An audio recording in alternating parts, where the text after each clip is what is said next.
দেশের লেগে নিজের মায়া নাই তুই বেড়া কয়টা লাভ করণের লেগিয়া তুই এই ব্রিজের ভিতরে ভাস দিস কি তুই কাম লাগলে মডার্ন রোডের জায়গা 300 দে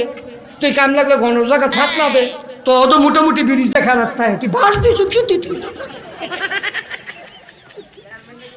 আমার মনে হয় আমরা তো জাহান্নামে যাওন লাগবোই জাহান্নামে গেলে আমরা ফেরেস্তায় ফিরতো না আমরা ফিরবো কাটা জানেননি যেটার আগে জাহান্নামে গেছে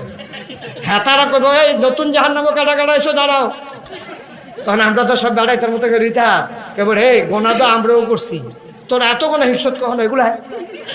এই দোকান দিয়ে দিয়ে এইটা লিখি চালিব আমরা রে ফেরেস্তার কাম লাগতো না দেখ কারণ যে নতুন নতুন গোনা আবিষ্কার হইতে আছে এখন আর আগের গোনার মতো গোনা না আগের তারা মাঝে মাঝে নামাজ ছাইড়া দিছে মাঝে মাঝে রোজা ভাঙছে আমার তো মনে হয় বর্তমানের তুলনায় হেতারা জান্নাতুল ফেরদাউসে তখন লাগবে ঠিক কিনা কও দিন সকালবেলা